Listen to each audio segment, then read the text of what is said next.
Bonjour à toutes et à tous. Capsule sous forme de chronique aujourd'hui pour vous partager, pour vous confirmer aussi parce que vous en êtes forcément, vous avez dû vous en rendre compte, j'allais vous dire, non, vous vous en êtes forcément rendu compte. Nous ne percevons plus les lignes du temps de la même façon, nous sommes vraiment en plein changement, en pleine mutation, transmutation, comment le dire? Nous sommes en train de changer, c'est certain. Et donc, nous ne percevons plus les lignes du temps de la même manière. Alors, autant nous avons ressenti il y a quelques temps, début d'année, mais c'était déjà en 2022 que nous le ressentions, euh, le temps qui s'étirait, une impression de faire énormément de choses dans une journée et d'être surpris de voir combien on en faisait euh, et qu'il n'était que cette heure-là en quelque sorte. Euh, Là, je dirais que surtout depuis le solstice d'été, mais ça a commencé à l'équinoxe de printemps, hein, donc depuis le 21-22 mars, nous ressentons, 20-21 mars, mais bon, que l'équinoxe de printemps soit bien passé, nous ressentons fortement non seulement cette impression de pouvoir faire beaucoup de choses dans une même journée, et en parallèle de ça, à certains autres moments, mais ça peut être dans la même journée, cette impression de ah mince, il est déjà cette heure-ci, je n'ai presque rien fait. Avoir aussi cette impression, et ça n'est pas qu'une impression, tous les consultants me le confirment en consultation privée, c'est le fait d'être épuisé par moment alors qu'on a dormi la nuit, quoi. Dans la journée, nous avons euh, vraiment des gros coups de fatigue depuis l'équinoxe de printemps, mais surtout depuis le solstice d'été. J'aurais presque envie de vous dire, c'est normal, nous sommes en réengrammage, hein. Nous sommes en train d'avoir des modifications d'ADN, nous sommes en train de sentir que nos corps changent. D'où pour certains, je vous l'ai déjà signalé dans une capsule il y a quelques temps, pour certains, pour bon nombre d'entre nous, artisans de lumière, nous avons constaté que nous avions pris quelques kilos depuis quelques temps. Tout simplement parce que c'est le corps et le mental qui réagissent face à cette énergétique qui change. C'est une réaction physique terrestre, que trop terrestre j'ai envie de vous dire, liée au changement énergétique que nous avons en nous. Nous avons changé de dimension. Nous avons donc, notre âme a changé de mode de fonctionnement. Et c'est l'objet de cette capsule aujourd'hui. Où est-ce que cela nous amène? En fait, ce que nous sommes amenés depuis quelque temps à constater, c'est que nous pouvons sentir que d'un coup, sans le chercher, sans le vouloir, nous revisitons des faits passés. Nous repensons à des choses que nous pensions avoir soldées, que nous pensions avoir digérées. Nous pensions que c'était révolu, résolu. Euh, et en fait, on se rend compte que l'on replonge dedans. Cela signifie pour tout un chacun que vous avez encore des résiduels d'émotions à travailler quant à ces faits que vous êtes en train de revisiter. Pourquoi est-ce que vous pensiez en avoir terminé avec ce genre de choses et ça revient encore? Parce que vous avez donc des résiduels, hein, à travailler, mais parce que la source surtout vous montre que parce que vous êtes en train de changer, nous changeons de paradigme, nous changeons de vibration, il ne faut pas laisser ces résiduels émotionnels vous bloquer en quelque sorte. Et donc la source, tout à son œuvre, bien, vous fait en quelque sorte l'honneur d'appuyer là où ça fait mal pour solder ces résiduels émotionnels que vous avez à finir de travailler. On en passe tous par là, hein. Euh, le but, bien sûr, est qu'ensuite vous puissiez avoir un lâcher-prise réel, puisqu'il n'y aura plus l'émotion qui sera liée à ce résiduel. Et à partir de ce moment-là, vous allez sentir que vous changez en profondeur des choses dans votre vie, voire que ça vous amène à changer de vie. Et oui, c'est là que la source voulait nous amener. Constater que les lignes du temps qui bougent nous poussent nous oriente et nous impose presque, j'aurais envie de vous dire, le fait de pouvoir envisager de changer de vie. Nous sommes en plein changement, non seulement de paradigme, mais en plein changement de besoin, en plein besoin de changer de vie. Je vais le dire à l'endroit. C'est exactement ça. Cela va vous amener au fur et à mesure à lâcher le mental, donc, pour entrer dans l'espace de quoi? De l'intuitif, de l'intuition. De l'intuition pure, j'ai même envie de vous dire. Alors, attention. Ne pas confondre intuition et instinct. Tant que vous laisserez intervenir votre instinct, vous pouvez vous dire « Ah, ben, je vais faire ça, allez, en instantané, je ne réfléchis pas, donc c'est l'intuition. » Non, pas nécessairement. La différence entre l'intuition et l'instinct, c'est que l'instinct, ce sera ce que vous faites pour retrouver un confort mental à la finale. J'essayais de trouver les mots les plus directs. L'instinct, c'est l'instinct de survie. Donc, ça signifie non seulement que vous avez encore des émotions à libérer, mais ça va signifier aussi que ça va vous permettre de retrouver un confort mental, ne plus psychoter. Vous y allez à l'instinct, reproduire quelque chose ou vous libérer de quelque chose. Peut-être effectivement pour solder quelque chose au niveau mental. Vous pensiez peut-être avoir soldé quelque chose et puis ça revient. Mais attention de ne pas confondre l'instinct et l'intuitif. Si ça revient, c'est qu'il y a encore quelque chose à passer. C'est qu'il y a encore quelque chose qui n'est pas travaillé, qui n'est pas fini de travailler. C'est qu'il y a encore un résiduel d'émotions à libérer. Et là, on est dans l'instinct. Ou alors dans le lâcher-prise. Vous allez chercher à travailler sur vous pour éviter de faire jouer votre instinct, de vous mettre dans une situation de retour au confort, mais un confort pour éviter de souffrir. Je ne vous dis pas que souffrir c'est top, hein, c'est pas du tout ça. Mais tant qu'il y aura une souffrance liée à cette émotion que vous voulez faire passer, ça signifiera que c'est de l'instinct qui vous fait agir. Ou alors que vous travaillez sur vous. Et là, on ne parle ni d'instinct ni d'intuitif, c'est pas ça. Par contre, quand vous allez être dans l'intuitif, dans l'intuition, c'est la nécessité de se dépasser qui va entrer en jeu. De se dépasser, de se surpasser pour franchir l'étape suivante. C'est pas je vais rester dans ma zone de confort et ça me permettra de lâcher quelque chose qui me faisait enclencher le petit vélo dans ma tête, donc le mental. C'est vraiment aller au bout intuitivement par rapport à vous-même. Ça ne va généralement pas être par rapport à quelqu'un d'autre. Par rapport à vous-même, vous allez chercher ce qui vous bloque en quelque sorte de façon à franchir l'étape suivante.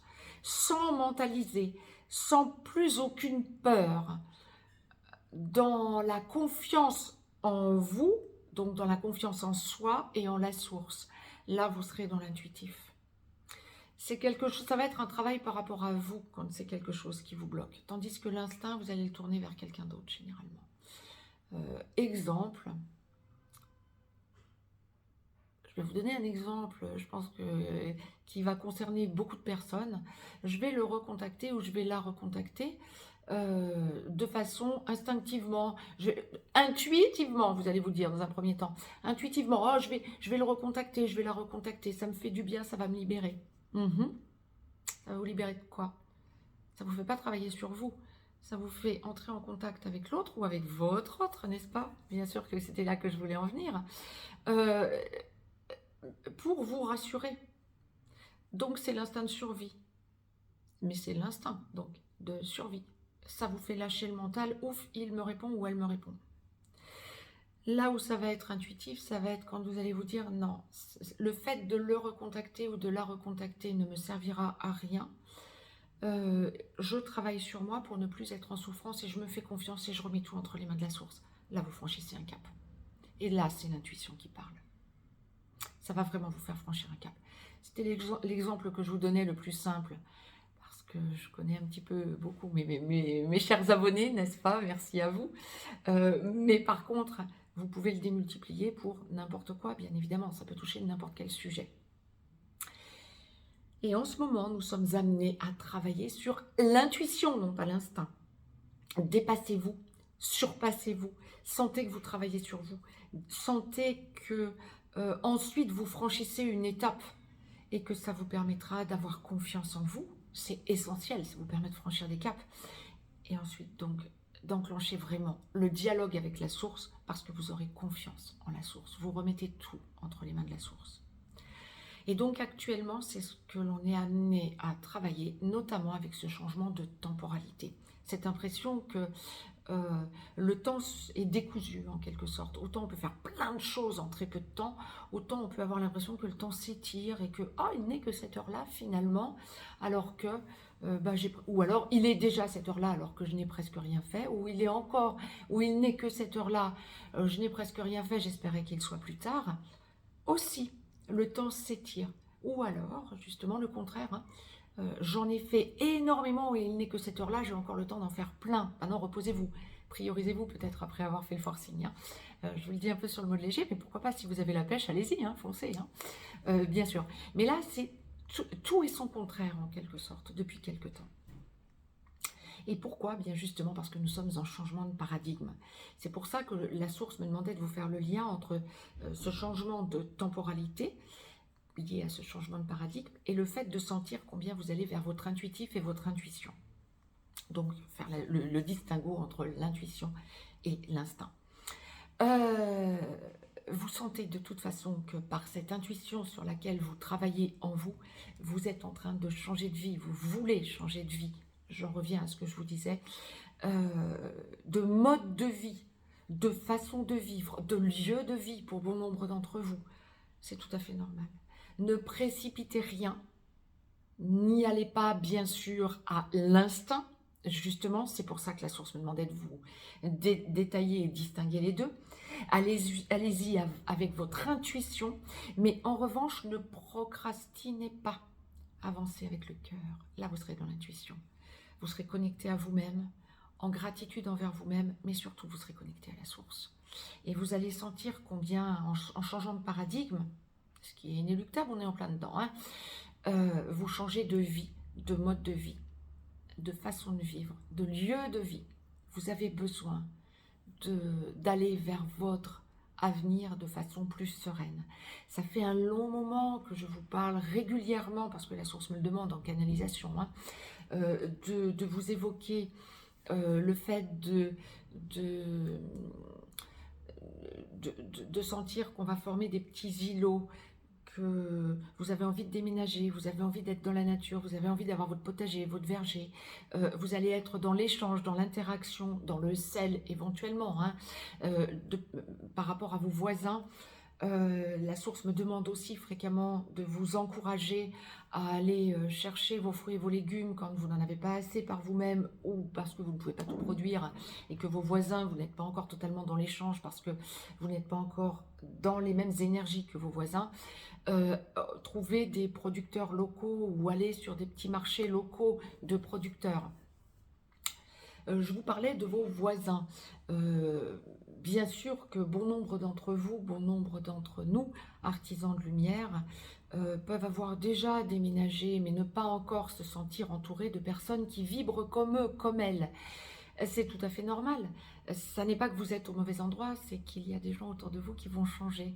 Je vois vraiment, mais ça fait très très longtemps que je le vois, hein, mais là ça se met vraiment en place maintenant, on s'en rend compte. Ce que j'appelle des petits îlots, des petits regroupements. Ce que je vais vous dire un peu sur le mode humour, pour vous donner une idée, c'est un petit peu une multitude de petits villages irréductibles d'Astérix, par exemple. Hein, ça serait un petit peu ça, si vous voulez. Hein, ça va se démultiplier.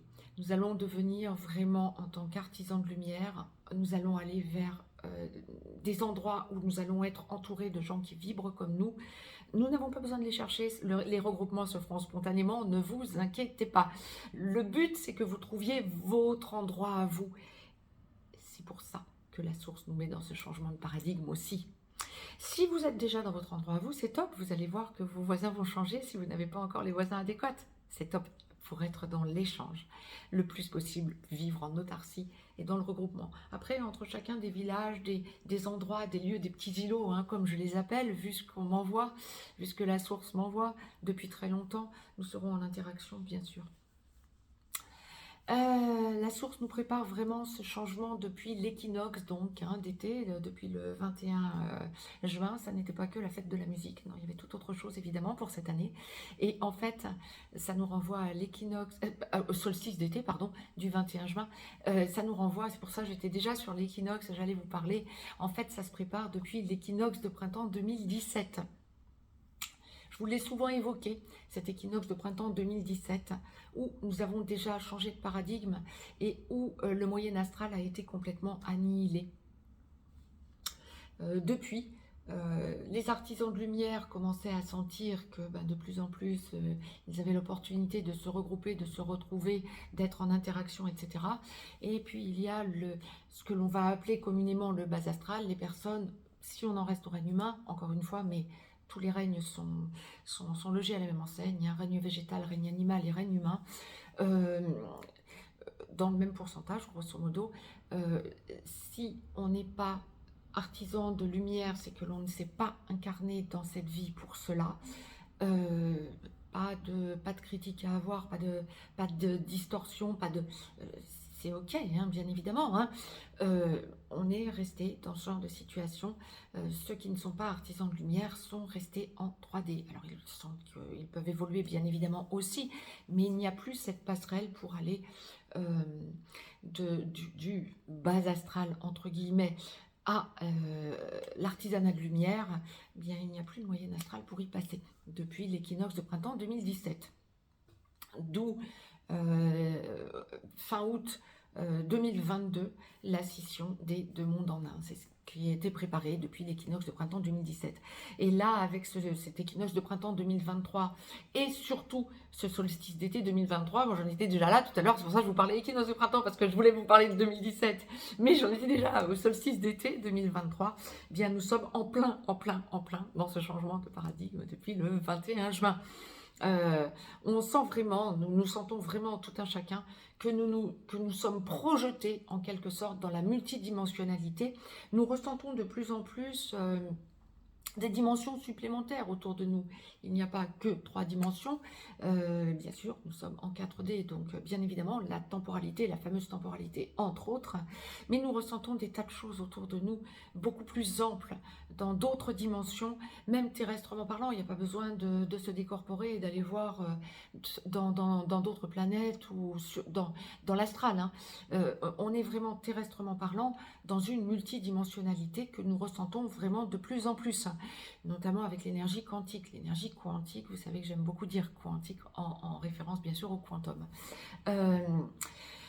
Les conseils que la source m'envoie pour que vous puissiez vous adapter le plus facilement possible à ces changements, eh bien ça va toujours être les mêmes conseils, braves gens.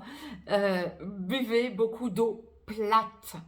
L'eau gazeuse, si vous en avez envie, ça peut être ok, mais ça va venir vous encombrer le plexus solaire et le chakra sacré. Donc, pas besoin, buvez de l'eau plate, le plus possible à température pour éviter d'user de l'énergie pour qu'elle soit se réchauffe, soit qu'elle se refroidisse. On est en été dans l'hémisphère nord, ça peut plutôt être qu'elle se réchauffe parce que vous boiriez frais. Oui, si vous pouvez boire à température ambiante, c'est peut-être mieux pour votre organisme.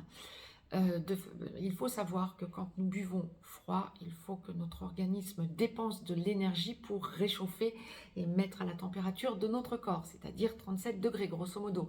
Si vous buvez au-delà de 37 degrés, c'est pareil, il va falloir que votre organisme dépense de l'énergie pour abaisser la température de ce que vous buvez comme eau, que ce soit de l'eau, du thé, du café, peu importe, du chocolat, du ce que vous voulez, peu importe. Il faut que votre organisme dépense de l'énergie. Donc, on n'a peut-être pas besoin d'user de l'énergie pour ça. Si vous voulez tout de même vous rafraîchir, bien pourquoi pas. Mais dans ce cas-là, c'est peut-être pas le moment de forcer quand vous venez de boire frais ou chaud. C'était la parenthèse. Donc, buvez beaucoup d'eau plate. Allégez votre nourriture. Essayez de manger le plus sain possible. et le plus local possible. Et puis, une chose importante que je vous transmets depuis déjà quelques temps, parce que la source me le demande fréquemment, accordez-vous des moments de silence. Mettez-vous face à la nature, que ce soit en extérieur ou que ce soit en intérieur, derrière une baie vitrée, une porte-fenêtre, etc. Restez dans le silence. Observez la nature. Restez dans le silence. Coupez peut-être même vos téléphones. Observez des moments à vous, des espaces à vous, où vous êtes dans la contemplation et non dans l'action, pour que vous sentiez que vous laissez vos cellules se réengrammer. Vous allez sentir que dans cette contemplation, pas forcément en méditation, hein, pourquoi pas, mais pas nécessairement. Juste vous poser et essayer d'évacuer. Si vous sentez que votre esprit part, il part, c'est pas grave, mais restez dans cet espace de silence et sentez que votre organisme est en réengrammage. C'était le message que la source me demandait de vous retransmettre. N'hésitez pas à vous abonner, à partager cette vidéo, ça peut en aider d'autres, à me mettre un pouce vers le haut, ça me fera plaisir, ça boostera l'algorithme de la chaîne. Quant à moi, je vous dis à très vite. Si vous voulez me joindre pour une consultation privée, juste en dessous dans le descriptif, vous avez un lien. Je vous embrasse toutes et à très vite.